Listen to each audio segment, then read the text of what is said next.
Buenos días, bienvenidos al primer webinar en el contexto de la capacitación regional en la metodología CRIDA para América Latina y el Caribe. Mi nombre es Reinaldo Peñailillo, soy asesor senior en Deltares y el día de hoy seré el moderador de este webinar con el apoyo de Paulina Ramírez de UNESCO. Antes de comenzar, recordarles las reglas de la casa. Favor mantener sus cámaras y micrófonos apagados. Las preguntas las pueden hacer en el recuadro en el panel y esta sesión va a ser grabada y posteriormente las grabaciones las hará UNESCO disponible. Bien, el día de hoy tenemos un muy interesante programa. Partiremos con dos charlas magistrales. La primera charla del doctor Waldo Lavado sobre la planificación de los recursos hídricos en futuros inciertos, el contexto de América Latina y en particular Perú. Una segunda charla magistral del doctor Koen Verbiest de UNESCO, que nos va a introducir en la metodología CRIDA. Posteriormente tendremos el testimonio de Mario López, un ex participante del curso CRIDA. Les presentaré después brevemente el contenido, en qué consiste la capacitación regional y finalmente tendremos una sección donde queremos conversar sus inquietudes, sus comentarios, sus preguntas para posteriormente finalizar este primer webinar. Bien, voy a entonces introducir a nuestro primer panelista, el doctor Waldo Lavado. El doctor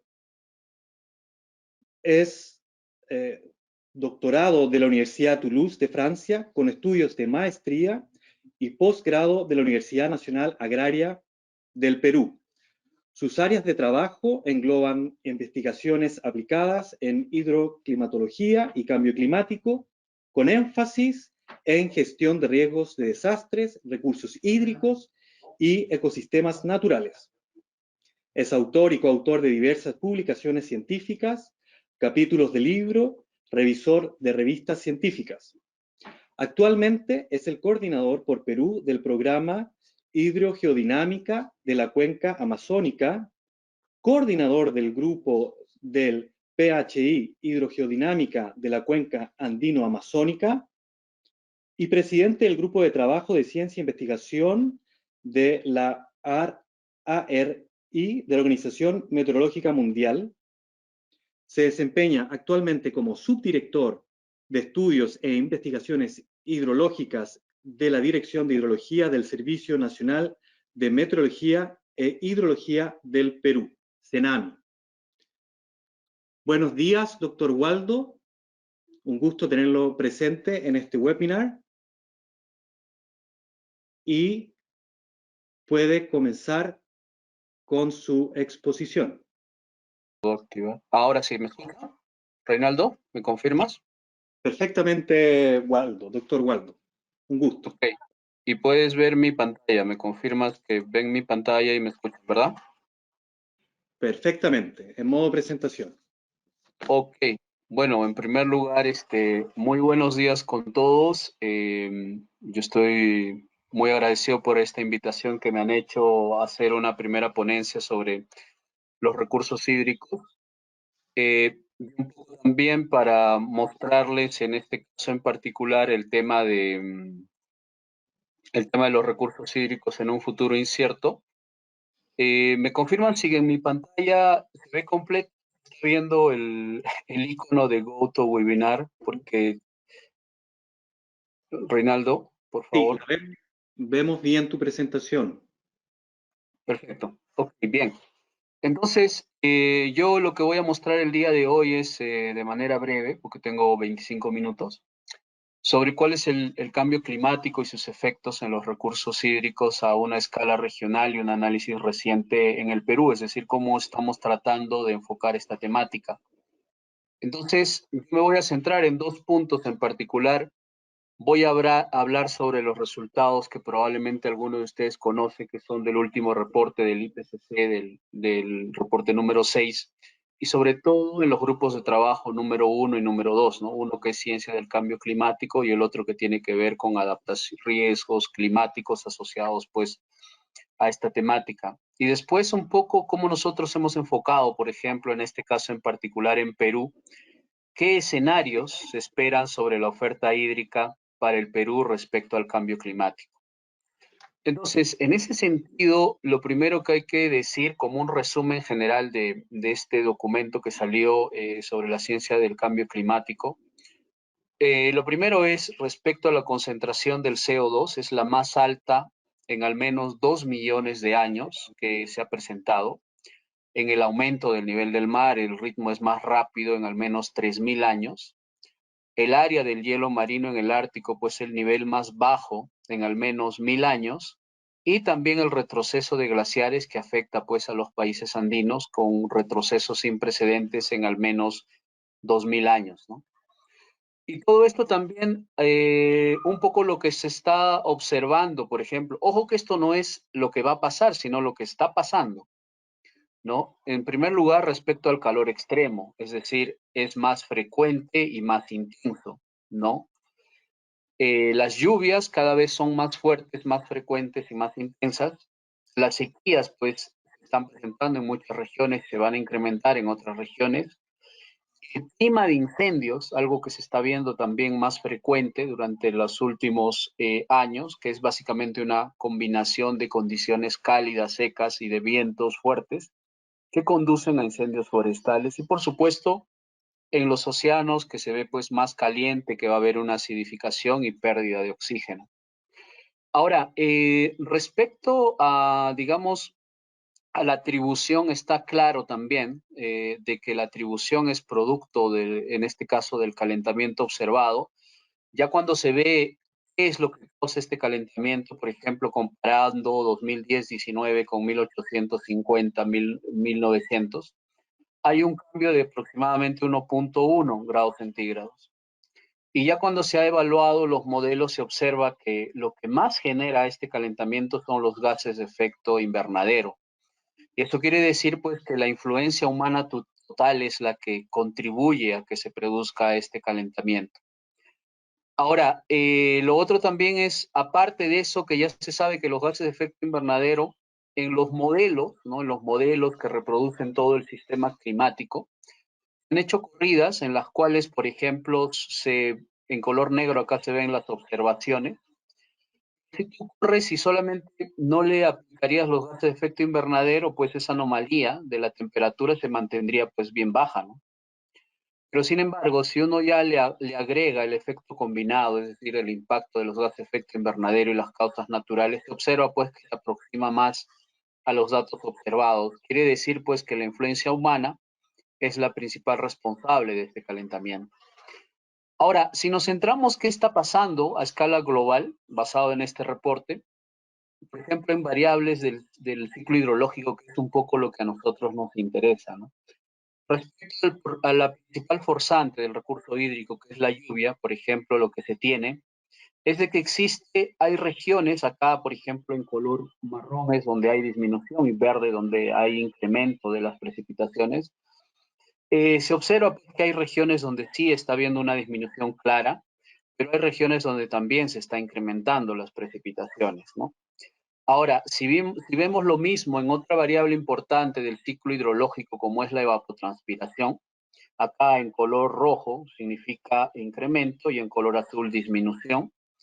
Entonces, sí se observa pues que hay algunas regiones donde, por ejemplo, la evapotranspiración ha incrementado y en otras donde ha disminuido, ¿no? Entonces, hay todavía una variabilidad bien marcada respecto a la evapotranspiración. Ahora, lo que también se ha estimado en este reporte es, por ejemplo, qué pasa ya con la disponibilidad de recursos hídricos. Para eso se ha utilizado un producto que es el GRACE, que es básicamente el Gravity Recovery and Climate Experiment, que es de la NASA. Da como un indicador de la disponibilidad hídrica. Y, por ejemplo, acá se muestran cómo son las tendencias. En color azul es donde se incrementa y en color rojo es donde hay una disminución. observa pues claramente, por ejemplo, para América Latina, que hay regiones donde sí se está incrementando, producto que las lluvias también, pero hay regiones bien marcadas donde incluso se han presentado pues sequías que están durando bastantes años, ¿no? Como por ejemplo en el sur de Chile y en esta parte de Brasil con el Océano Atlántico. Ahora, lo que sí está claro, ya respecto a los datos, incluso datos de reanálisis, es que los cambios a escala global del promedio de la columna de vapor de agua, hay una tendencia clara que se está incrementando, producto de este calentamiento global. Quiere decir, pues, que en este caso, que la atmósfera, el vapor de agua es más fuerte, ¿no? Y entonces, acá hay una secuencia muy interesante que se plantea en este reporte. ¿Cuál es la relación, por ejemplo, entre la atmósfera, la superficie terrestre, el océano y las zonas de hielo? Ante este contexto, pues, al haber temperaturas más cálidas, ya hemos visto pues que la atmósfera puede retener más vapor de agua, por lo tanto mayor evaporación, y eso puede causar pues precipitaciones más intensas. Y estas precipitaciones más intensas pues van a dar origen a inundaciones. Sin embargo, no solamente pues se producen inundaciones, porque al haber mayor calentamiento global, es verdad que hay precipitaciones más intensas, pero sobre todo centradas en algunos meses y eso ocasiona que haya algunas intensificación de algunas temporadas secas y por ende se presenten sequías. Entonces, lo que sí está claro como una señal, ¿no? Es, por ejemplo, el cambio climático y los patrones regionales, es que el cambio no es homogéneo, varía a escala de todo el planeta, pero sí está claro de que al haber un aumento de la precipitación, por ejemplo, este es un mapa global con un aumento de 1.5 grados centígrados y de 3 grados centígrados, observa pues que estos cambios también influyen en las precipitaciones, es decir, hay una relación directa entre este incremento de temperatura y lo que pasaría, por ejemplo, en las precipitaciones, ¿no?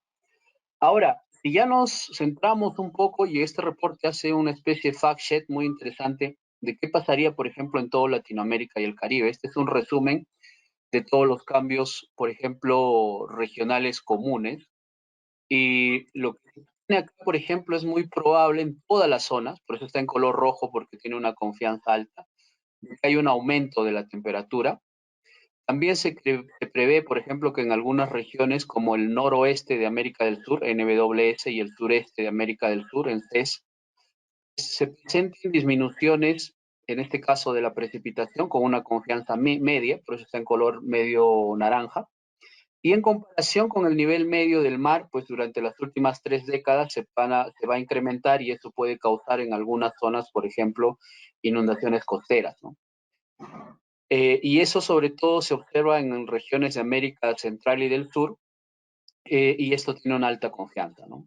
Y también se prevé pues que haya olas de color marines que aumentan durante el siglo XXI. Ahora, muy interesante todo esto es pues que todos los cambios proyectados también están ahí por cada uno de las regiones, incluso ya ustedes pueden entrar al documento y van a poder tener un atlas muy interactivo que te da todos estos valores, ¿no?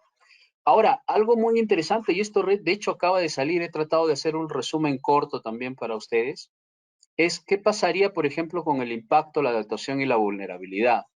Entonces, en este reporte es interesante porque mezcla, por ejemplo, cómo es el peligro del clima basado en la vulnerabilidad y la exposición, ¿no? Entonces, han hecho todo un análisis más robusto, bastante interesante, donde, por ejemplo, ellos evalúan 8 riesgos claves representativos, ¿no?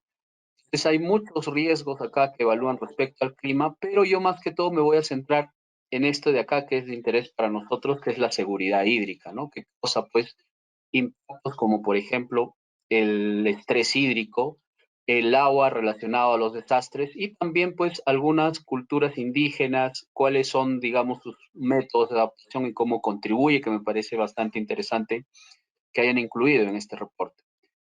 Entonces, por ejemplo, acá ellos hablan de los peligros observados y proyectados que hay tanto en Centro y Suramérica en este reporte, que para los diferentes tipos de peligros relacionados a la temperatura, por ejemplo, a las precipitaciones, a las sequías y a los extremos de lluvia, a los, digamos, landslide, que son deslizamientos, inundaciones, incendios, incremento del nivel del mar, incremento del nivel del viento, ¿no? Entonces, lo que se observa es que hay muchos eventos extremos que ya impactan en la región ¿no? Y altas temperaturas que aumentan pues el nivel del mar, la erosión y zonas costeras, ¿no? Un poco lo que ya habíamos descrito, pero esto vendría a ser la parte del peligro, ¿no? De esta determinación. Y el segundo componente que ellos a determinar en este caso cuál sería estos, digamos, impactos, se ve la vulnerabilidad, ¿no? Entonces ellos han determinado igual la vulnerabilidad en este documento respecto digamos, a los sistemas agrícolas, el agua, la salud, ciudades, infraestructuras, etcétera, y han determinado también los diversos grados, digamos, de vulnerabilidad, ¿no? Desde muy alto hasta bajo, ¿no? Para cada uno de ellos. Entonces, un resumen para esta región que es Sudamérica, Centro y Suramérica, es que hay una alta vulnerabilidad, reconocida como un punto caliente de la región altamente vulnerable en el planeta. Esto incluso se compara con África Central, sur de Asia y países insulares en la región del Ártico. La vulnerabilidad es más alta en lugares con pobreza, retos de gobernanza y acceso limitados a servicios básicos, e incluye incluso pequeños agricultores, pastores y comunidades pesqueras. Y la vulnerabilidad, ¿no? Se va a ver exacerbada también por la inequidad y la marginalización, ¿no? Entonces, eso es un poco lo que se habla respecto a la vulnerabilidad. Y eso es un poco lo más interesante, ¿no? Básicamente al final, en base a este reporte se habla de cuáles son los riesgos claves, ¿no? En este caso para Centro y Suramérica. Entonces acá incluso se han colocado un mapa de fondo que es el cambio en la temperatura comparando 2081-2100 con 86-2005. Pero yo quería hacer hincapié de los 8 peligros que les dije que han identificado.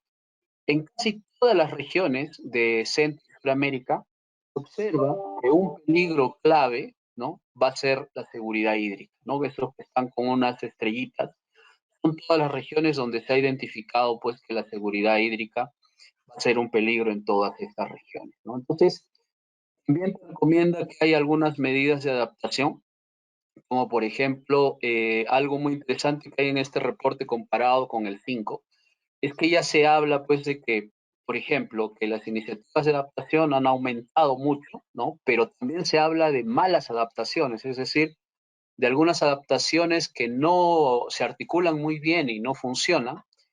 También habla que, por ejemplo, la principal barrera para esta adaptación en nuestra región es básicamente institucional y financiera, que las políticas de adaptación se enfocan sobre todo en los impactos climáticos, usualmente pues sin tomar en cuenta procesos sociales y económicos.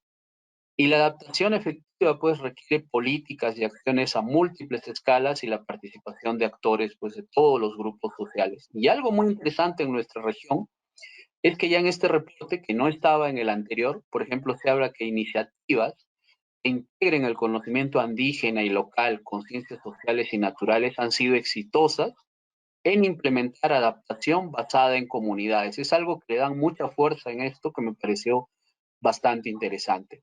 Entonces, eso es un poco lo que yo quería mostrarles rápidamente sobre los peligros, perdón, en este caso, de qué está pasando, por ejemplo, con la hidroclimatología, los recursos hídricos y algunas basados en el impacto, adaptación y vulnerabilidad del grupo 2, que me pareció bastante interesante. Y ahora, un poco para entender los recursos hídricos, lo que yo quería mostrarles es cómo en Perú hemos atacado el tema para entender, por ejemplo, la oferta hídrica. Entonces, nosotros hemos generado un modelo a escala de todo el Perú. Hemos trabajado con el modelo hidrológico SWAT, probablemente alguno de ustedes lo conoce.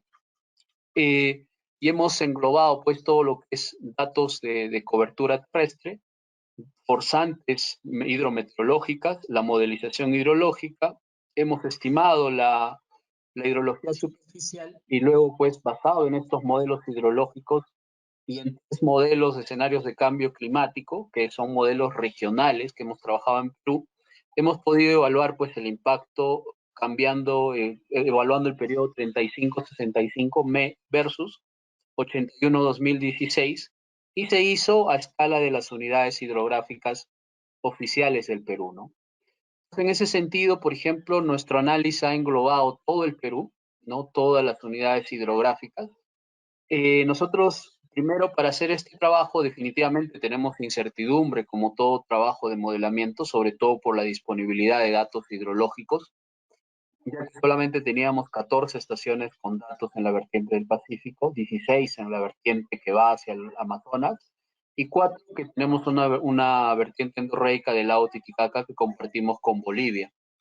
En ese sentido, de estas forzantes climatológicas, pues básicamente lo hemos solucionado porque nosotros tenemos un producto grillado, que es el producto Pisco. Entonces, este producto ya mezcla información de CENAMI, del Servicio Meteorológico e Hidrológico, con datos de sensoramiento remoto que nos ha permitido tener datos grillados del 81 al 2016. Entonces, luego modelizamos donde tenemos estaciones y luego hacemos transferencia de parámetros. Esto nos ha permitido, por ejemplo, ya determinar datos de calibración y validación del modelo hidrológico, en los cuales, por ejemplo, hemos tenido muy buenos resultados. Acá, por ejemplo, en color azul oscuro quiere decir donde hemos tenido muy buenas calibraciones y validaciones, y en color rojo muy malos, y en celeste aceptables, ¿no? En general, para la calibración, todo nos ha salido como resultados aceptables. Solamente hemos tenido algunos resultados en la validación malos, sobre todo porque no teníamos muchos datos de Ecuador, ya que tenemos cuencas transfronterizas, pero ya estamos trabajando en mejorar esa temática en un convenio que vamos a hacer con el INAMI, que es el Servicio Meteorológico de Ecuador. Esto nos ha permitido, por ejemplo, tener resultados. En realidad tenemos escalas más finas, pero nuestro diagnóstico final es por unidades hidrográficas, donde tenemos, por ejemplo, qué pasa con la precipitación, qué pasa con el rendimiento hídrico y qué pasa con los caudales, ¿no? Es decir, hemos generado información a escala de todo el Perú para ver la oferta hídrica desde el año 81 al 2016, ¿no?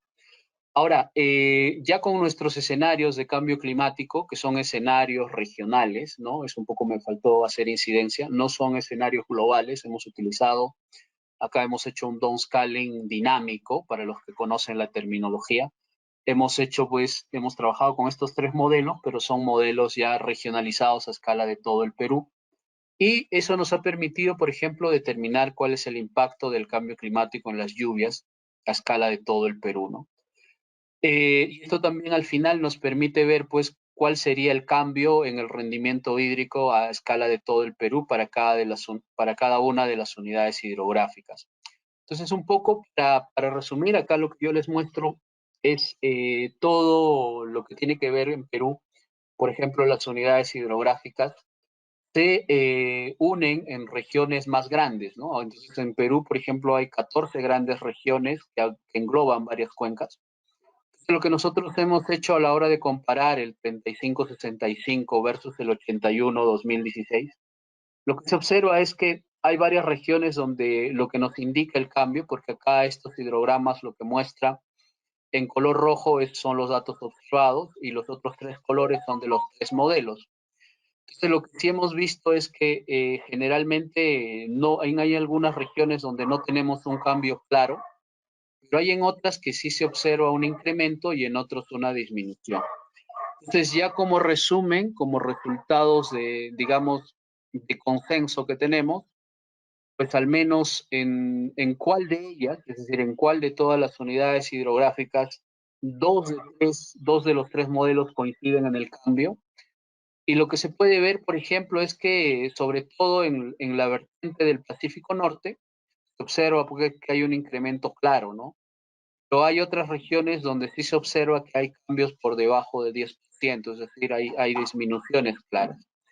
Entonces, eso lo que nos lleva un poco es a que nosotros, en este caso en particular, tenemos algunas regiones donde sí está incrementándose la disponibilidad hídrica en base a nuestros resultados, pero también hay regiones donde se observa de que van a haber disminuciones, ¿no? Y sobre todo en la vertiente del Pacífico es bien marcado porque en el norte, lo que dicen los modelos, de que se va a incrementar, pero en el sur se dice que van a disminuir, ¿no? Entonces, y hay que recordar también que en el caso de, por ejemplo, en realidad de Sudamérica, toda esta zona es una zona semiárida desértica, ¿no? Entonces hay que hacer bastante énfasis en estas regiones para hacer lo que son, por ejemplo, medidas de adaptación respecto a estos cambios que se están viendo, ¿no?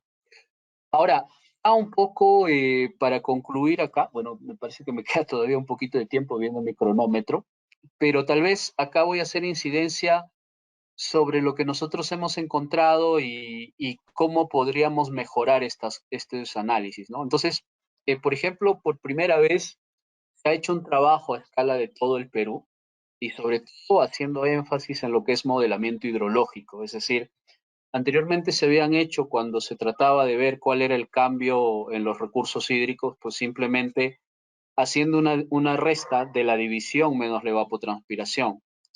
Sin embargo, nosotros tenemos claro que esto tiene todavía niveles de incertidumbre, que lo tenemos que mejorar, a eso apuntamos.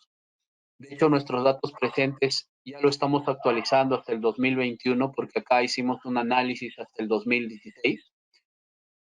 También consideramos que tenemos que incluir datos transfronterizos.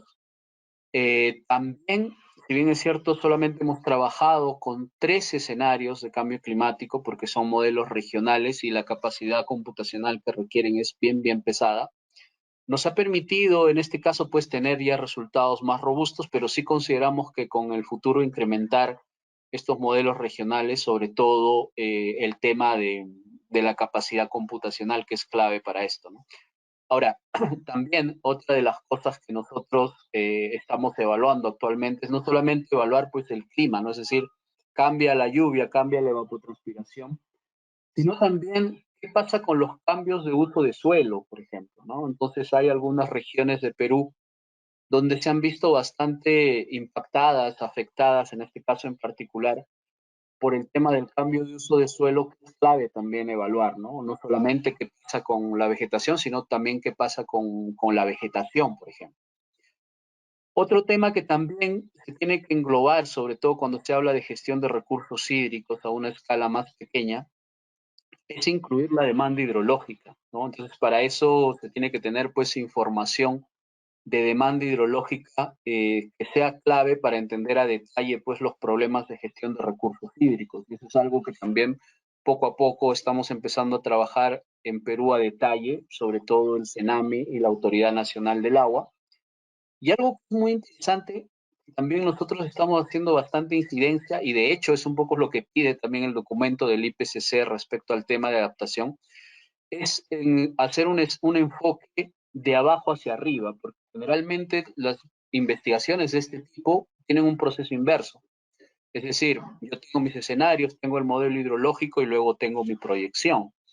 Sin embargo, lo que ya te exige cuando yo hablo acá de lo que es el bottom-up es un proceso inverso, es decir, primero ir hacia la población, ver cuáles son sus necesidades, construir con ellos pues cuáles serían sus principales problemas, ¿no? Más o menos siguiendo esta secuencia, por ejemplo, de SINC del año 2019, cuáles son las variables de interés, hacer una especie de indicadores del modelo y finalmente explorar pues cuáles serían los cambios que más le impactarían a ellos, ¿no? Entonces, y finalmente pues, evaluar las sequías hidrológicas y sobre todo incluir más datos. Yo creo que el mensaje de todo esto también, y probablemente es de todos los países, es empezar a incrementar nuestras redes que miden pues el proceso hidrológico, ¿no? Que muchas veces no son lo suficientemente densas como para tener resultados concretos. O sea, se tienen estudios, se tienen resultados, pero la idea es tratar de ver en la medida de lo posible de tener resultados más robustos, ¿no? Entonces, eso era un poco lo que yo quería compartir con ustedes. Bueno, estoy justo en el tiempo, así que muchísimas gracias.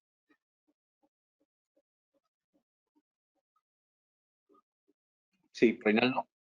perfecto. Estábamos revisando aspectos técnicos. Doctor Waldo, le agradezco, le solicito, perfecto, si puede presentarse, digamos, para que lo vean más claramente y tengan una idea los participantes de su persona. Le agradezco mucho por su presentación. A los participantes les solicitamos que en el recuadro, ¿no es cierto?, del panel puedan ir colocando todas las preguntas y que estas posteriormente van a ser respondidas por los panelistas. Doctor Waldo, muchas gracias. Voy a pasar entonces a nuestro siguiente panelista, doctor Koen Verbiest. Koen, si gusta puede compartir su pantalla para que ya, perfecto, lo podamos ver. bienvenido. Bien, el doctor Koen Verbiest es un especialista de programa para la sede de la UNESCO en París. Previamente trabajó en la oficina regional de la UNESCO para el África Meridional en Zimbabue, donde fue responsable de la ejecución del programa hidrológico intergubernamental, así como del programa sobre el hombre y la biosfera para el África Meridional. Ha apoyado la aplicación de estrategias de gestión del riesgo de inundaciones y sequías y ha respaldado la elaboración del Atlas de la Sequía y la creación de sistemas de vigilancia de inundaciones y sequías. Más recientemente ha apoyado la implementación de estudios de casos de CRIDA para abordar los impactos del cambio climático en los recursos hídricos y los servicios ecosistémicos. El doctor Koen Verbiest tiene un doctorado de la Universidad de Gante, Bélgica, sobre la mejora de los sistemas de captación de agua en las zonas áridas y es coautor de varias publicaciones. Nuevamente, bienvenido, doctor Koen. La palabra es suya. Muy buenas tardes desde el Foro Mundial del Agua aquí en Dakar, en Senegal. Así que un gran saludo a todos y todas. Y es un gusto estar aquí compartiendo con ustedes un poco el ruido del foro. Espero que no interfiera mucho en la presentación, pero obviamente aquí hay miles de personas que estamos hablando del tema del agua. Y es un momento también interesante de compartir con ustedes la metodología CRIDA y lo que creemos que puede ser un aporte en la gestión de riesgos y sobre todo adaptación al cambio climático. En ese sentido, es un gusto de introducirles un poco la metodología y obviamente el objetivo de hoy día es introducir un curso sobre lo mismo que va a elaborar un poco más en detalle. En ese sentido, quería introducir un poco los pasos y posteriormente podemos celebrar un poco más en las preguntas y respuestas. Bueno, pues uno puede preguntar por qué necesitamos otra metodología de lo cual ya se está aplicando y voy a realmente hacer un poco el caso por cuál UNESCO le pareció importante de lanzar esta nueva metodología hace ya 4 años atrás. Obviamente conocemos los temas más principales, que es un cambio climático que se ha observado desde el último siglo en proceso y un calentamiento cada vez más acelerado. Y por otro lado, obviamente, se notó ya en varios lugares cambios en la pluviometría que se ha dedicado a un cambio también en los procesos atmosféricos. Y creo que Waldo ya nos informó claramente cuáles son los procesos que causan ese tipos de cambio. Pues ahí la siguiente pregunta es, pues, ¿qué sabemos del futuro? Porque si eso el pasado, ¿qué vamos a saber del futuro y cómo podemos tomarlo en cuenta para la toma de decisiones? Y es un poco la dificultad que tenemos, pero obviamente la información futura es incierta y es un poco un ejemplo aquí de la zona donde estoy actualmente trabajando en África del Sur, donde 2 modelos igualmente capaces y válidos producen resultados completamente opuestos. Es decir, algunos modelos pueden indicar un aumento o un decrecimiento en las precipitaciones, siendo 2 modelos válidos y validados. En ese sentido, ¿cómo podemos utilizar esa información para la toma de decisiones? Y la segunda pregunta es, la resolución de esos modelos tampoco es lo más adecuado. Este es un ejemplo de Chile, donde básicamente un píxel, un punto de información cubre todo el país de este a oeste.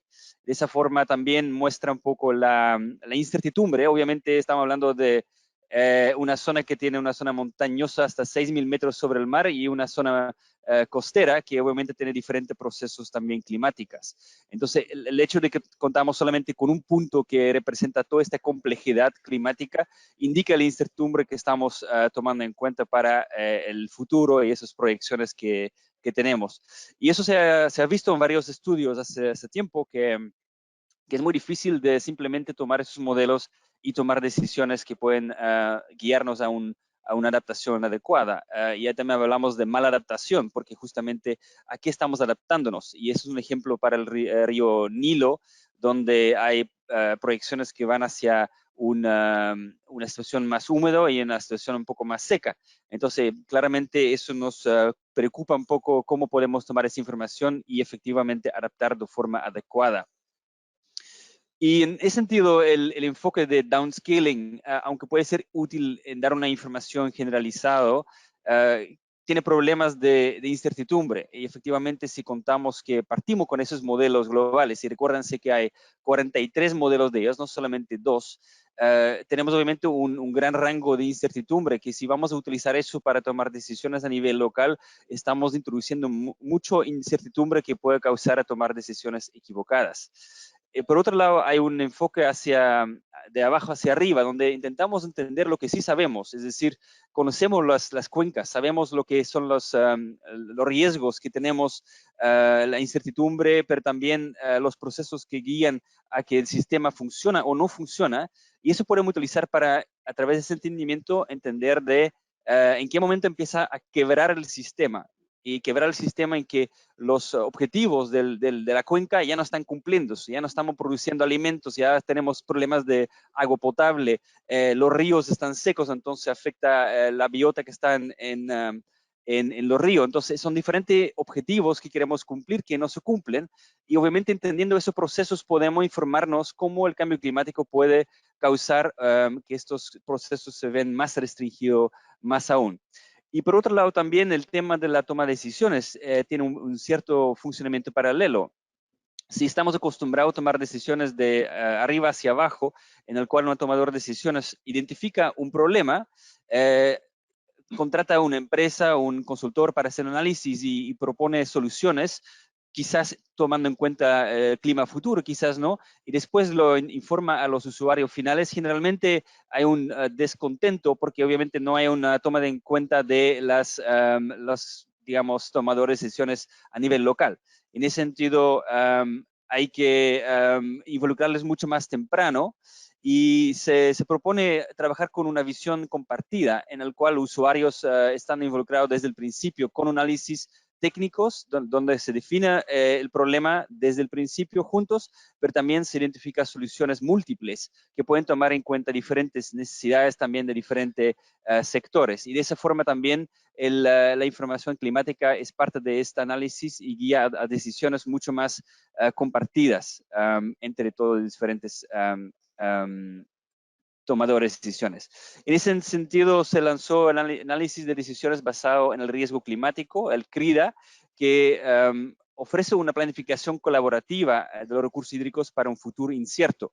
Y todas esas palabras son elegidas claramente para informar que no estamos hablando de un sistema que es fija, pero que también involucra un cierto incertidumbre. Y hay un link aquí que informa un poco más sobre el CRIDA en detalle, que puede leer un poco más en detalle después de esta charla. Voy a dar un poco un resumen de qué se trata el proceso, y bueno, solamente para recordar que el CRIDA fue lanzado como un acuerdo común entre el gobierno de Estados Unidos y el gobierno de Holanda, que tenían metodologías complementarios. En ese proceso de CRIDA se juntó diferentes enfoques de los ministerios de agua de ambos países, y que UNESCO le tomó como una metodología interesante para levantar un poco a nivel mundial, siendo ya validado por diferentes gobiernos. Entonces, el primer paso es lo que se llama el contexto de decisión, que en inglés es decision context, donde el objetivo es que si necesitamos tomar decisiones con enfoque de abajo hacia arriba, necesitamos tomar un diálogo desde el principio. Y es importante porque tenemos que conocer primero la definición de la seguridad hídrica y la vulnerabilidad ambiental del área. Y eso causa que tiene que hacer como un análisis mucho más amplio en lo cual son los objetivos de la cuenca. Al mismo tiempo, como dije, necesitamos identificar el objetivo específico y identificar indicadores clave de desempeño de esta cuenca, de este río, de este recurso que estamos evaluando. Y también identificamos los límites críticos que pueden ser identificador para decir cuándo se quiebra el sistema para los diferentes objetivos que se ha identificado con los tomadores de decisiones. Es un proceso un poco lento, pero obviamente es crítico para involucrarnos a todos del principio. En ese sentido, se puede definir bastante amplio los temas en este primer paso, donde, por ejemplo, se puede identificar la escasez hídrica como un problema que afecta la productividad de los cultivos, o un déficit energético debido al crecimiento económico y demográfico, indicando que obviamente no solamente el tema climático es un un tema a tomar en cuenta y también otros procesos que son importantes. Pero también puede ser otros temas como incendios forestales o aumento de temperatura del agua que puede tener un efecto perjudicial sobre la vida silvestre en la región. El segundo parte de este paso es definir indicadores y en ese sentido hay que definir por diferentes sectores y intereses cuáles son los objetivos claves. Por ejemplo, puede ser el flujo ecológico de un río, puede ser la producción hidroeléctrica, puede ser obviamente el consumo humano de agua potable. Pueden ser varios indicadores que tienen que ser cumplidos para que efectivamente la cuenca pueda tener un desempeño favorable. Y de esa forma se puede empezar a trabajar en estos indicadores, identificar cómo el clima y otros factores pueden afectar negativamente esos indicadores clave. Y también, obviamente, definir estos niveles críticos. Aquí, por ejemplo, el gráfico que se muestra es una simplificación en el cual tenemos un desempeño óptimo que durante el tiempo, con el impacto del cambio climático, se puede disminuir el desempeño y llegar a un punto en que bajamos por un nivel crítico y causa que ya no estamos cumpliendo con el requerimiento, por ejemplo, del flujo ecológico y otros objetivos. En el segundo paso entramos en análisis más climático y aquí obviamente visualizamos el impacto del cambio climático y otros efectos. Y eso es, por ejemplo, un análisis básica de lo que se hizo en California, en el cual el impacto de temperatura y precipitación fue evaluado para un uso de agua en una cierta parte de la cuenca y se nota que con el tiempo, y aquí se ve arriba el contador de los años, la incertidumbre aumenta significativamente, sobre todo en la precipitación y también obviamente en la temperatura, con claramente una indicación hacia una temperatura mucho mayor. Y de hecho, de esta información tenemos que guiar a una evaluación de impacto sobre lo que significa sobre nuestros indicadores que hemos definido con todos los actores.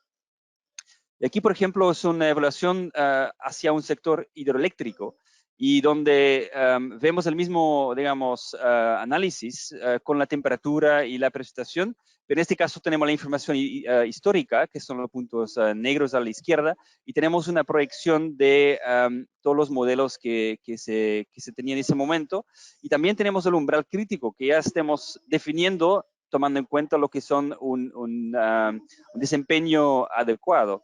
En ese caso se nota que tenemos un aumento de la incertidumbre, claramente, pero también una indicación que hay varios escenarios en que guían a condiciones no óptimas para este tipo de producción hidroeléctrica y puede tomar, obviamente, necesidad de guiar hacia adaptación o planificación de adaptación adaptativa.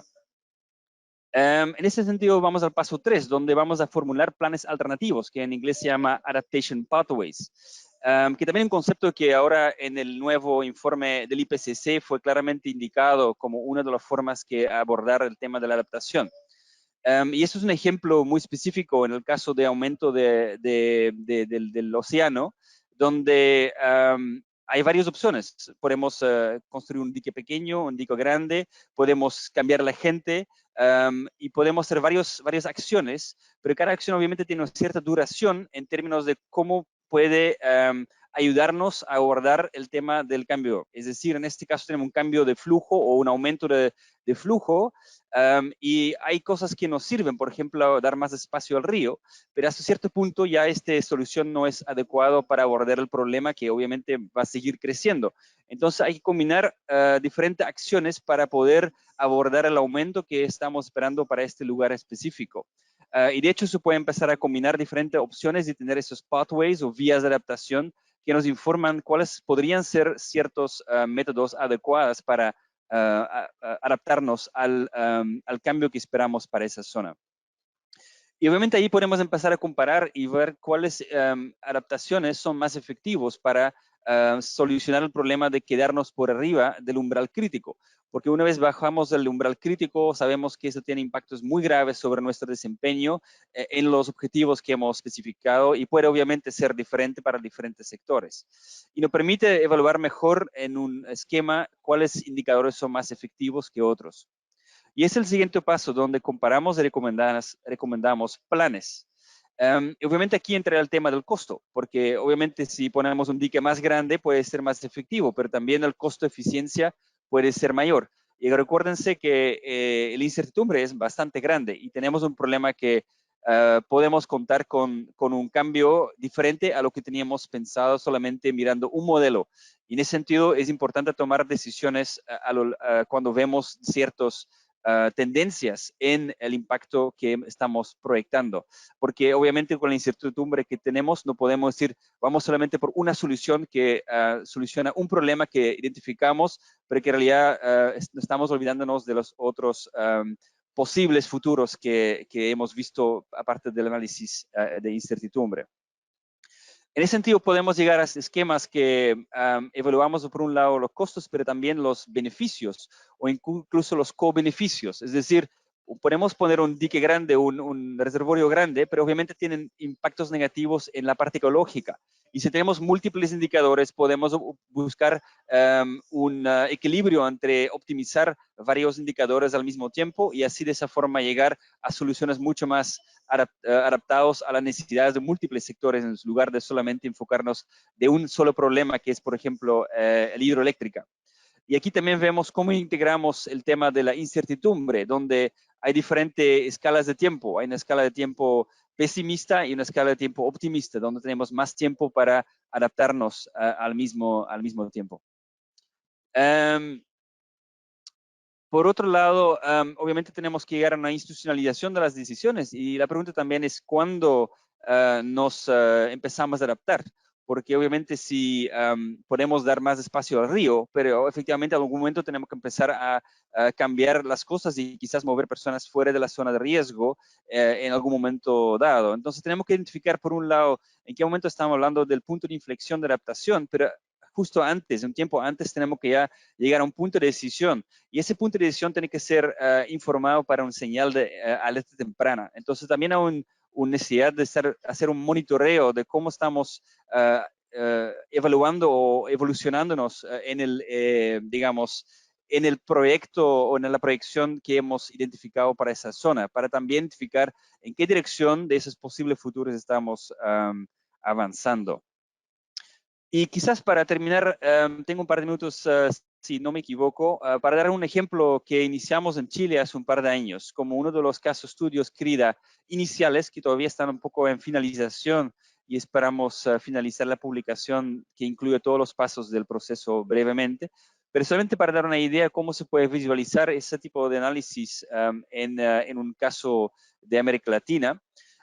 Y esto, por ejemplo, una cuenca en Chile, en el norte de Chile, que está bastante afectado por sequías recurrentes. Una cuenca que por un lado tiene la cordillera a la derecha y la izquierda tenemos el mar. Una cuenca bastante grande con 3 embalses funcionales y unos acuerdos muy claros entre agricultores para utilizar el agua y con preferencia al agua potable para consumo humano. Cuando vemos esa cuenca, es una cuenca con mucha producción agrícola, gracias a la nieve en la cordillera, que es un reservorio importante de almacenamiento, pero también la vegetación natural es muy seca, es muy árida, como ves aquí en la foto a la derecha, indicando que obviamente el clima es árida y por otro lado tenemos agua gracias al reservorio de los Andes. Y en un futuro ya actual, uno puede decir, eso se está cambiando, causando obviamente problemas que pueden, digamos, reflejar un poco el futuro que estamos esperando para esa zona. Y es un ejemplo de los últimos, la última década en el cual hubo periodos muy grandes de varios años, incluso hasta 12, 13 años, en el cual el clima ya estaba cambiando, mostrando sequías multianuales. Y eso es un ejemplo de hasta 2015, pero en realidad más allá se recuperó un poco, después hubo otras sequías y se nota claramente que estamos en una situación mucho más crítico que los últimos 20, 30 años e incluso mucho más hacia atrás. Y eso causa obviamente que la seguridad hídrica en esa zona fue gravemente afectada y que estamos mirando aquí un embalse vacío y aquí está el muro del embalse que se puede ver hacia el final. Y esas condiciones obviamente son críticas y causan mucho estrés en la sociedad y muestran un poco cómo el futuro no podría cómo deberíamos prepararnos para este tipo de futuros donde eso será más frecuente. Y el impacto obviamente, y se nota claramente en la producción agrícola, que significa abandono de terrenos y también quiebras de empresas y personas que están sin trabajo por falta de producción en la zona. Y obviamente ahí un análisis de CRIDA puede servir para identificar si esta condición que ya estamos viviendo es una condición recurrente o incluso si deberíamos prepararnos para un futuro incluso peor. Y en ese sentido, hicimos un análisis con Deltares, de hecho, para identificar el contexto de decisión. Y no voy a ir en detalle, pero básicamente combina a identificar indicadores, por ejemplo, el flujo anual en el embalse Río Paloma, embalse Paloma, como ejemplo, cuál sería un indicador relevante para la cuenca. Pero también pueden ser otros indicadores que son más agrícola o geológico. Y a través de un modelo de sistema, un modelo hidrológico y también análisis climática, podemos identificar en qué momento estamos ingresando en condiciones de quebradura en el cual el sistema ya no está capaz de ofrecer lo que se requiere. Y aquí tenemos dos digamos, umbrales que se ha definido que son relevantes para la toma de decisiones. Si estamos por debajo de esos umbrales, tenemos condiciones muy adversas que causan un impacto negativo en la producción agrícola y otros sectores. Entonces, en la evaluación de vulnerabilidad, aquí vemos dónde estamos, y eso es el punto, digamos, actual, ese triángulo negro, y la línea es las condiciones óptimas, es decir, dónde es el umbral actual. Y si vemos que el umbral actual ya estamos pasando, de hecho ya hay personas afectadas por falta de agua y estamos por la izquierda del umbral óptimo. Y vemos que las proyecciones climáticas, ahí vemos varios escenarios, los azules son más optimistas, el rojo es más pesimista, pero también tenemos 43 modelos y diferentes versiones de esos modelos, indicando que hay mucha incertidumbre. Pero claramente 75% de las proyecciones indica que vamos a llegar hacia condiciones más cálidas y más secas. Obviamente eso es un tema de preocupación porque ya estamos en condiciones críticas y si uno espera una situación mucho más crítica en las próximas décadas, claramente estamos en una condición no adecuada para mantener la población en condiciones óptimas. Entonces tenemos que buscar formas de adaptar a justamente evitar que llegamos al nivel crítico. Entonces, el nivel 3, llegamos a formular acciones y eso es a través de diferentes entrevistas, talleres, análisis, planes de gobierno, que también son importantes para identificar cuáles son las factibles acciones que uno puede realizar. Y obviamente hay diferentes acciones que son populares, por ejemplo, vamos a construir más represas, pensando también en que vamos a tener menos lluvia, puede ser una estrategia posible, pero quizás también problemática. También puede ser recarga de acuíferos, eficiencia de riego y otros. Y obviamente tenemos que evaluar esas técnicas y ver cuáles son óptimas o cuáles realmente pueden guiarnos a un futuro más seguro e hídrica. En ese sentido, evaluamos varios de esos escenarios. No sé si el próximo tiene un par de ejemplos. Yo sé que estoy casi al final de mi charla, así que voy a adelantarme un poco. Y esto, por ejemplo, cuando no hacemos nada, tenemos esta situación en que vamos a estar probablemente con un déficit muy grave a futuro. Cuando se empieza a buscar fuentes adicionales de recursos hídricos, por ejemplo, desalinización, uno podría guiar a mejorar este umbral y guiarnos a un futuro en el cual sí somos capaces de solucionar el problema de no tener suficiente agua natural. Obviamente, buscar una fuente adicional de recursos no es una inversión muy fácil y significa inversión muy alta en desalinización. Y obviamente evaluamos otros escenarios como embalses y otros temas que nos indican que en realidad hay muy pocos posibles soluciones para esa zona, dado que hay una clara indicación que se está secando y con menos lluvia, menos nieve, la situación actual no es sostenible hacia el futuro. Y es un resumen de todas esas acciones que se ha aprobado, por ejemplo, cambiando cultivos, mejorando la eficiencia de riego y otros temas, incluso reservorios. Y se ve efectivamente que la probabilidad de fallar es bastante alto incluso con esas medidas de adaptación. De esa forma, no digo que no serían útiles, pero no van a solucionar el problema que se está proyectando para esta zona. Y efectivamente hay una necesidad de buscar otras fuentes de agua que podrían ser a través también de uso de agua subterránea o de desalinización para que podría solucionar el problema de falta de agua en las próximas décadas. De esa forma, vemos diferentes escenarios. No voy a ir en detalle aquí cómo se visualiza los diferentes análisis, pero aquí mostramos que la incertidumbre se puede tomar en cuenta para definir, por ejemplo, las vías de adaptación elegidos. Y finalmente también se pasa por un proceso de evaluación de costos, porque una cosa es definir posibles soluciones de adaptación, pero si no se hace una evaluación de costos, obviamente no se puede tomar decisiones adecuadas y evaluar costo-beneficio. En ese sentido, hay un trabajo también económico importante que hacer que nos guía a identificar y priorizar acciones que son de muy alto costo-beneficio y que pueden guiarnos para ganar tiempo, para tomar quizás las decisiones que son de más alto costo, como es el caso de la desalinización, por ejemplo. Y solamente Bien. para terminar, que obviamente hay otros trabajos que se puede revisar y que están disponibles en el curso, y creo que con eso podría finalizar mi charla por ahora. Muchas gracias. Bien, estimado doctor Kuhn, muchas gracias por su presentación.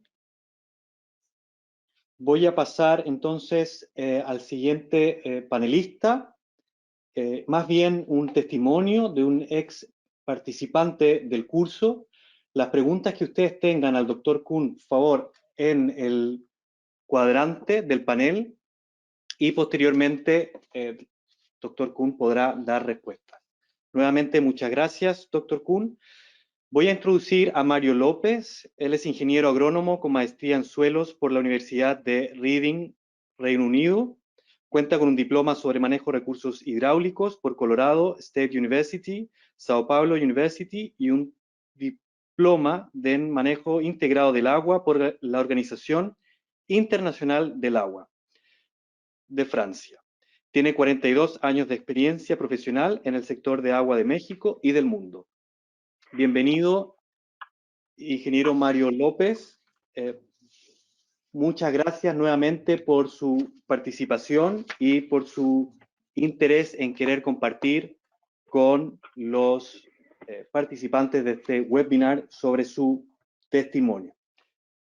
Y en eso quisiera hacerle la consulta, si nos puede contar acerca de su experiencia con el curso en línea de CRIDA. Muchas gracias por la invitación. Agradecido a Beltares, agradecido a UNESCO por poder participar y comentar algo de lo que yo he experimentado con el curso. Debo confesar que antes de tomar el curso, yo tuve una consultoría para una institución en Bolivia que me obligó a leer el documento del CRIDA antes de que existiera el curso. También vi algunas de las presentaciones de casos de aplicación, particularmente de California, y confieso que este proceso de primero entender el CRIDA en el documento y después tomar el curso, la verdad es que hubiera sido mejor al revés. Es decir, el curso me ayudó muchísimo a entender algunas de las cosas que estaban un poco difusas en el documento y que me hubieran facilitado aprender más rápido. Es decir, el curso me resultó muy productivo, evidentemente útil, dinámico, didáctico. Evidentemente no recomiendo hacer el ejercicio que yo tuve que hacer, de primero ver el documento y después tomar el curso.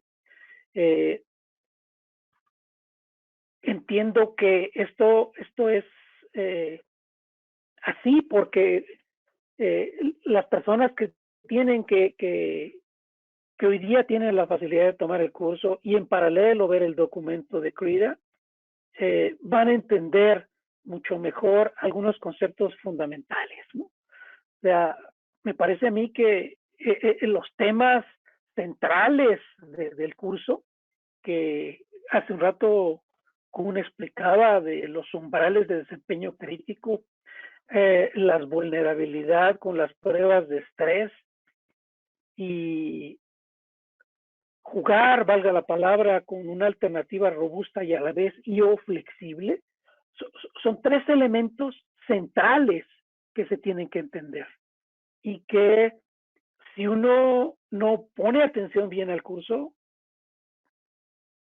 puede perder el contexto y cómo aplicarlo. Perfecto, perfecto. Muchas gracias, Mario.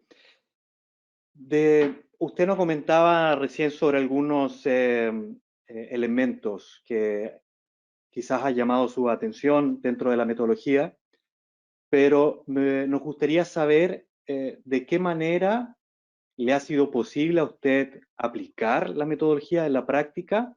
Ya algo nos comentaba, pero si pudiera explayarse un poco en eso y quizás resaltar algunos elementos adicionales. Ya ha mencionado algo, pero nos gustaría saber, conocer mejor su experiencia en la práctica de la aplicación de la metodología. ¿Qué nos puede contar?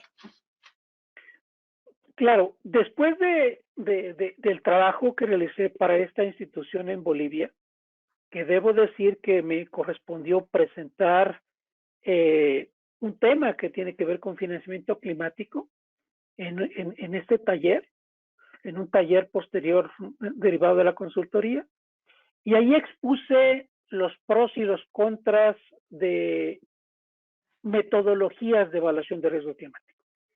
Evidentemente, CRIDA fue una de las metodologías que mayor atención tuvo.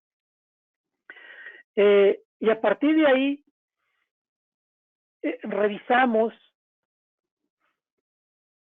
y comparamos la facilidad para implementar.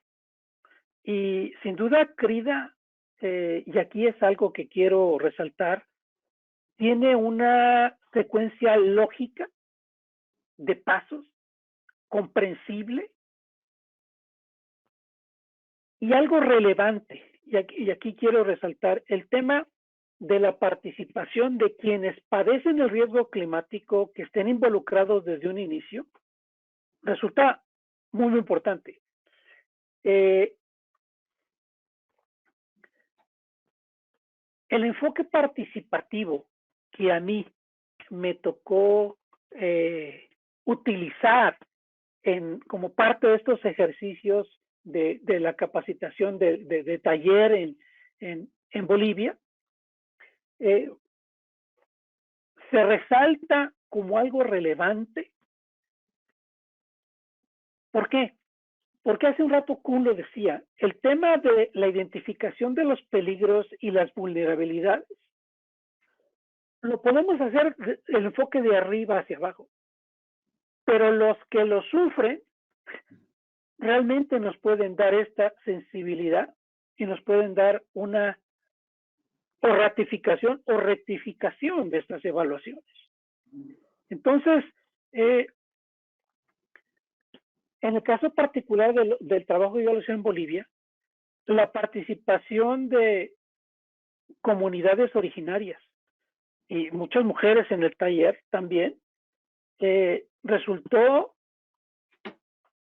aparte de didáctico, muy atractivo para ellos. Al principio, cuando se les explica cuál va a ser la metodología a seguir, ellos encuentran dificultad en entender qué estamos tratando de transmitir con pruebas de estrés, con vulnerabilidad, con umbrales. Pero cuando se les muestra un ejemplo práctico, hagan cuenta que brota la iniciativa, brota la participación, brotan las ideas, y esto ayuda a construir las soluciones, opciones de solución. Perfecto, Mario. La verdad, muy interesante lo que nos menciona. Yo sé que usted tiene otro compromiso y le pido disculpas que nos habíamos atrasado un poco, un par de minutos, pero muy interesante lo que nos ha podido comentar, compartir, y esperamos sinceramente que sea una motivación para los participantes de este webinar de inscribirse en el curso. Posteriormente voy a entregar más detalle, pero esperamos que realmente sea una motivación. Nuevamente le agradezco, Mario, y por su tiempo y su interés. Que tenga muy buen día. Muchas gracias. Bien, vamos, Saludos. vamos entonces a avanzar en nuestro programa y tenemos una actividad con Mentimeter, no sé si lo conocen, y Paulina de UNESCO nos va a apoyar con esta actividad. Entonces, pediría si pueden compartir la pantalla con el Mentimeter y si Paulina está ahí presente. ¿Me escuchas, Paulina? Sí, hola, sí, buenas tardes, buenos días a las personas que están aquí. Bueno, el código para ingresar al Mentimeter solo lo tienen en pantalla, es 99418932 y vamos a dar aproximadamente 1 minuto por pregunta y vamos a ir avanzando entre una pregunta y otra para ver de dónde vienen ustedes, en este caso, para la primera pregunta. Entonces, no duden en ingresar su respuesta. Como vemos ahorita, personas de Chile, Colombia.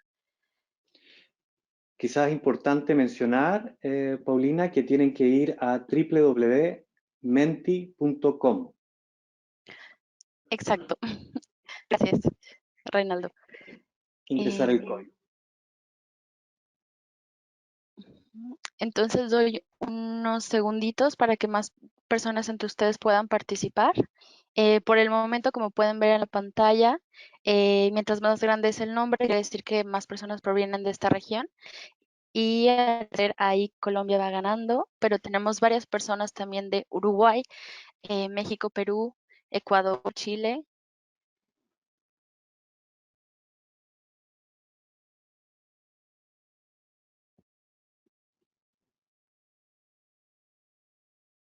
Listo, unos segunditos más antes de pasar a la siguiente pregunta.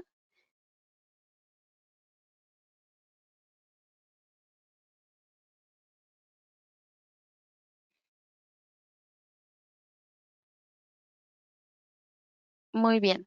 Bueno, entonces, con lo que vemos aquí, tenemos varias personas que venían de Colombia. Y bueno, aquí tenemos la siguiente pregunta. Nos gustaría saber mucho a qué sector se dedican para entender de dónde vienen ustedes. Y doy 1 minuto para que puedan responder. Ok, al parecer el sector público va ganando, así como el de la academia.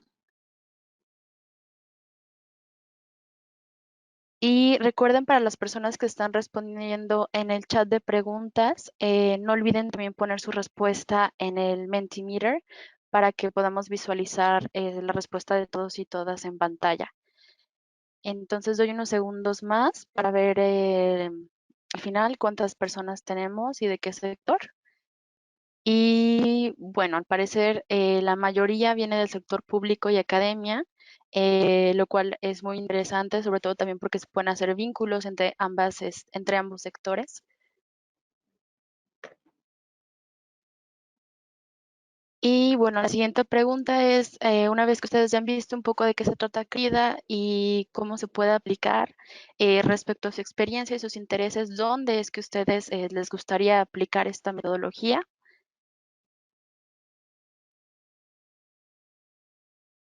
Ok, doy 1 minuto.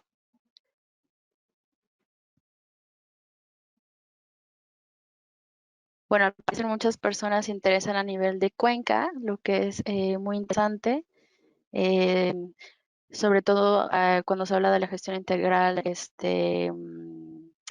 la gestión del agua, y siguiéndole el contexto urbano.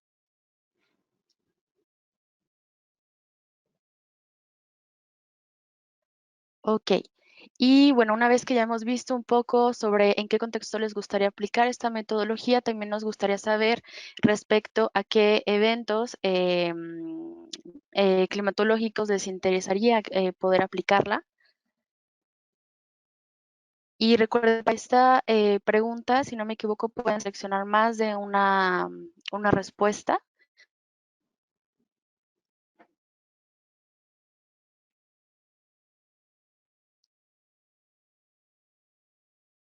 Ok, doy unos segunditos más. Y listo, al parecer el tema que surge más, como pueden ver en pantalla, son las sequías, seguida de las inundaciones, ya sean fluviales o pluviales. Como mencionaba el doctor Waldo al principio, pues bueno, estos dos fenómenos son los que se verán afectados por el cambio climático próximamente.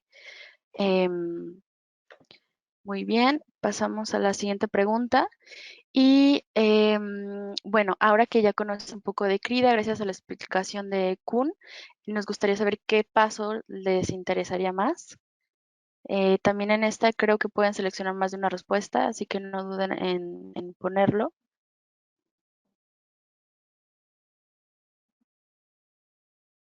Ok, unos segundos más.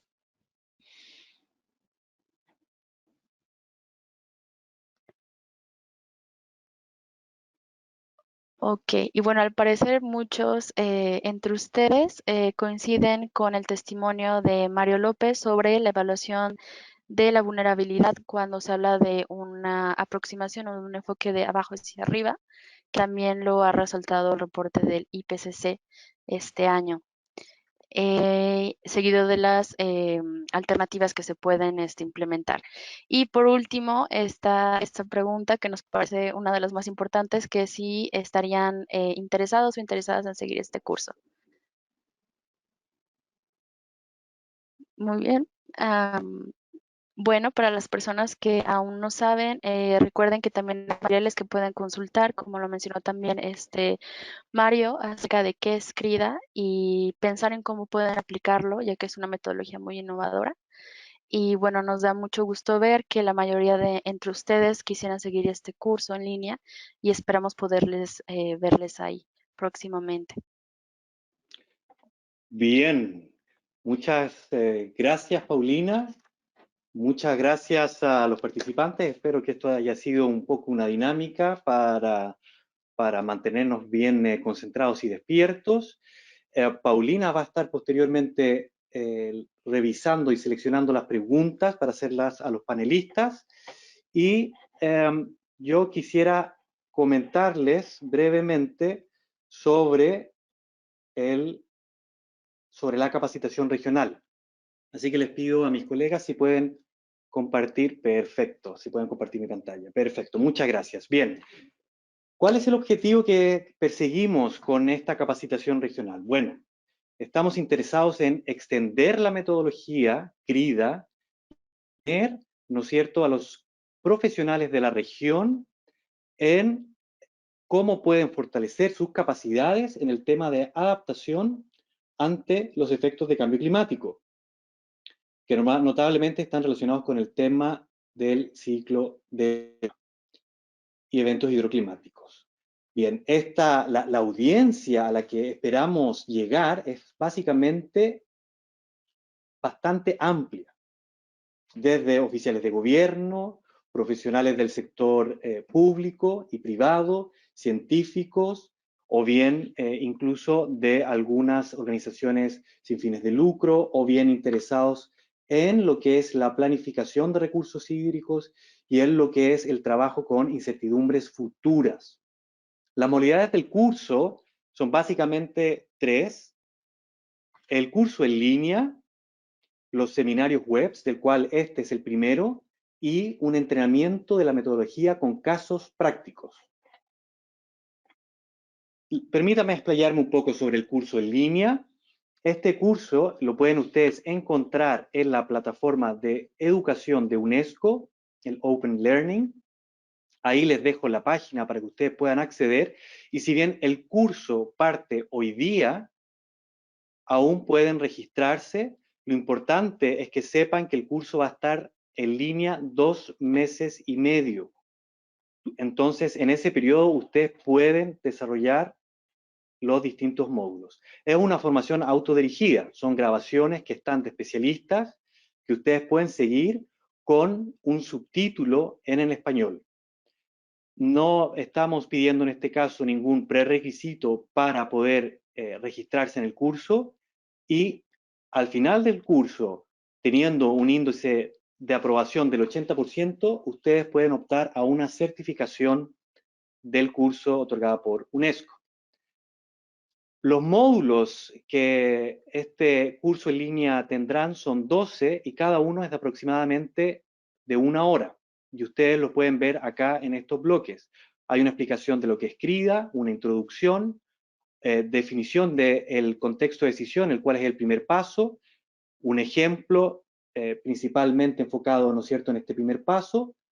Posteriormente, un módulo sobre la evaluación ascendente o el bottom-up, de abajo hacia arriba, de vulnerabilidad, seguido por un módulo con un ejemplo de este paso. El siguiente módulo es sobre la formulación de los planes alternativos. El siguiente es sobre la comparación y recomendación de planes, para seguir con un módulo con ejemplo en estos 12 pasos. El siguiente módulo es sobre el paso de institucionalización de las decisiones. El penúltimo módulo es la comunidad de práctica de CRIDA y finalmente un seminario web con una tarea final que los participantes del curso tienen que realizar. Los seminarios web, como les decía, este es uno de los 4 seminarios que vamos a estar realizando completamente en español, de 1 hora y media de duración, para una amplia audiencia. Estos van a ser grabados y posteriormente compartidos por UNESCO. Ustedes ven ahí en la tabla los próximos webinars y obviamente están muy invitados, cordialmente invitados, y vamos a enviar, ¿no es cierto?, información para que puedan registrar.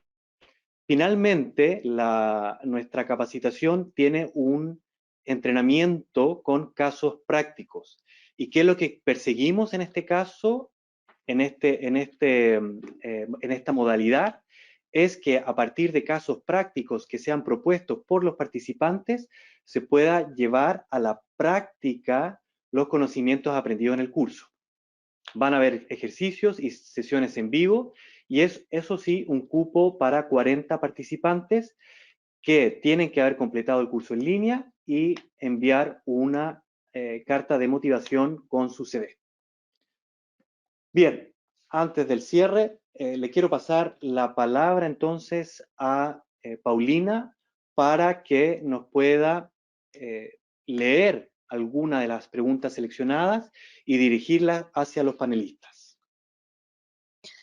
Muchas gracias, Reinaldo. Bueno, vamos a empezar con la primera pregunta de Adalis Arancibia, que le gustaría saber hasta qué escala se puede aplicar el método CRIDA. Y la pregunta va dirigida a Kun. Sí, a Kun, sí. Bien, bueno, gracias por la pregunta. Bueno, creo que en sí la escala no es un digamos, requerimiento específico. Es decir, hay casos de estudio de ciudades como el de, bueno, que vimos de Ecuador. Hay varias ciudades que se ha tomado como caso, también en Indonesia. También se ha trabajado a nivel de cuenca. Generalmente es un nivel que efectivamente funciona bien y obviamente el tamaño de la cuenca define la escala. Entonces hay cuencas muy grandes, hay cuencas muy chicas. En ese sentido, creo que el problema no tanto es la escala, pero obviamente también el desafío de conectar bien con los actores locales. Y obviamente si estamos trabajando con una cuenca muy, muy grande, que digamos, toma en cuenta varios países, por ejemplo, y ya conectarse con el nivel local va a ser cada vez más difícil. Entonces creo que no hay un problema de escala en sí de la metodología, pero sí en conectar con los actores locales, y en ese sentido la escala no podría ser tan grande. Creo que lo más grande que hemos hecho será por cuencas relativamente moderadas, no multipaíses hasta ahora. Muy bien, muchas gracias, Kun. Y sobre esta misma pregunta y con los comentarios que acabas de hacer, paso a la pregunta de Erika Wagner, que a ella le gustaría saber si se ha hecho relacionado algo más específicamente conforme a las estrategias de adaptación que resulta de la interacción de conocimientos o saberes locales, indígenas y científicos respecto a tu experiencia. Bueno, gracias por la pregunta. Efectivamente, el tema de los saberes tradicionales y locales es muy importante y también es un tema que UNESCO lleva adelante en su digamos, mandato clave. Es obviamente un tema que tomar en cuenta justamente cuando llega al nivel local. Y tengo un ejemplo que hicimos, por ejemplo, en Zimbabue hace poco, donde estamos en la etapa 3 de la metodología CRIDA y donde hicimos análisis de cuáles son acciones locales que son adaptadas para la comunidad, cuáles acciones ya están haciendo, ya están piloteando que podrían ser llevadas adelante.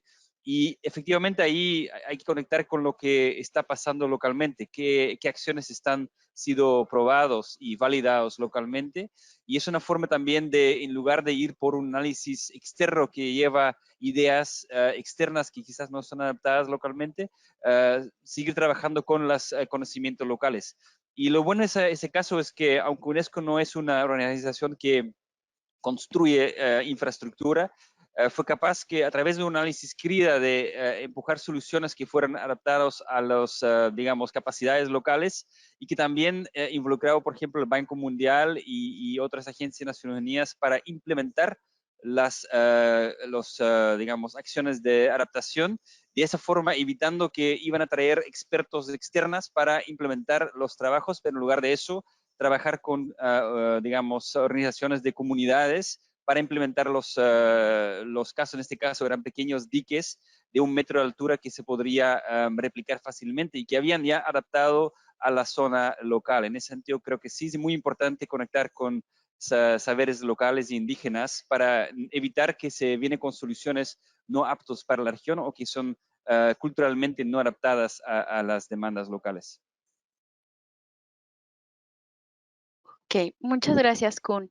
Y bueno, también esta pregunta creo que va tanto dirigida a Kun y también podría inclusive completar un poco el doctor Waldo, y es sobre los requerimientos de datos para poder aplicar la metodología CRIDA y cuáles son sus reflexiones respecto a la información que puede existir en Latinoamérica para poder aplicar tanto la metodología y los datos que se encuentran accesibles en este momento.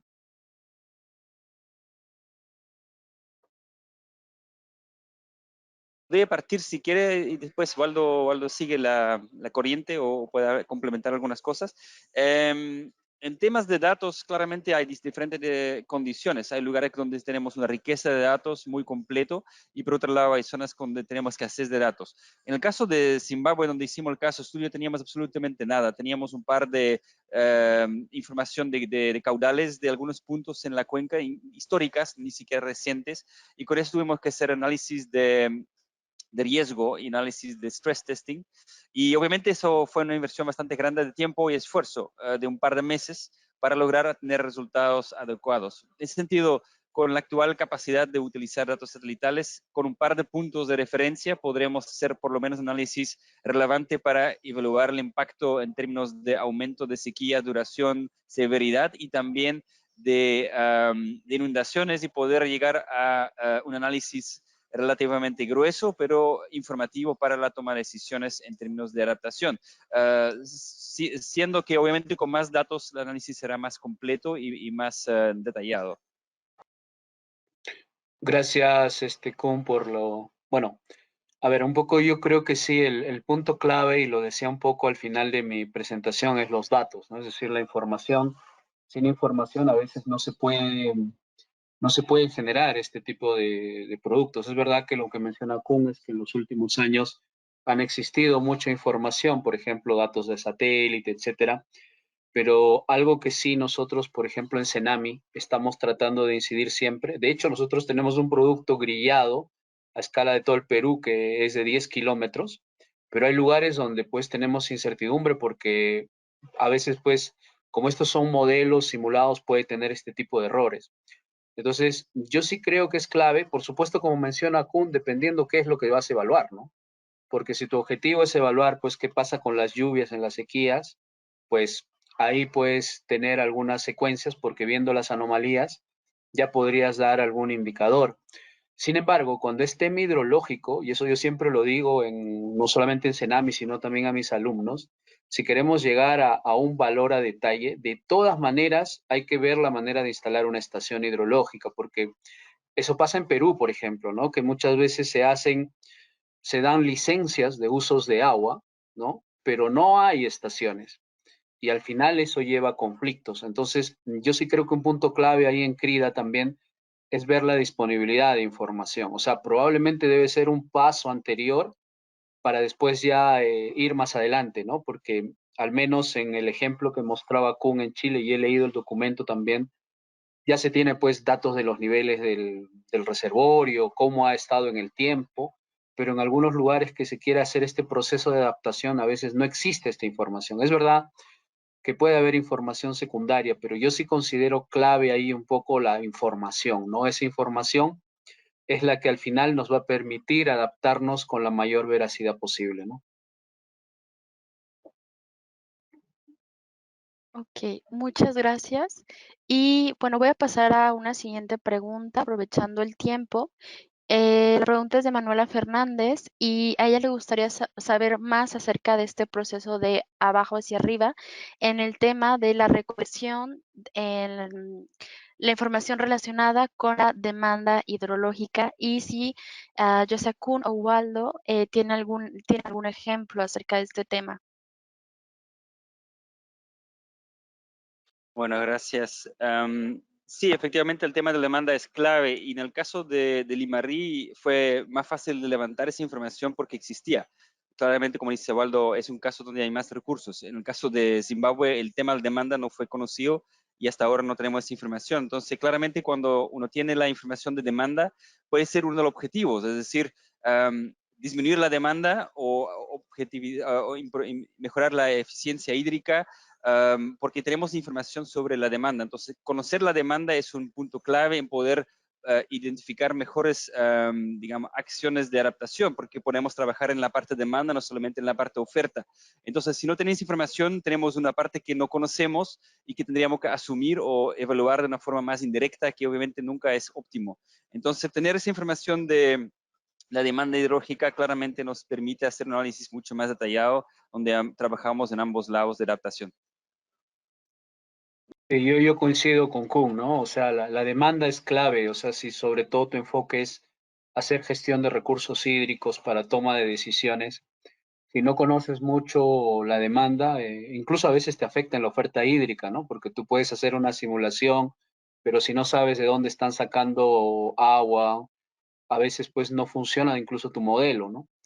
Entonces, yo sí creo que, insisto, ¿no? La construcción de información es un paso clave para esto, ¿no? Por supuesto que como menciona Kuhn, y pasa en Perú también, hay cuencas que tienen más información, mejor información que otras, ¿no? Pero a veces, pues, cuando se pide ya trabajar en una zona sin nada de información, ahí sí es un problema, ¿no? Porque hay que construir todo eso.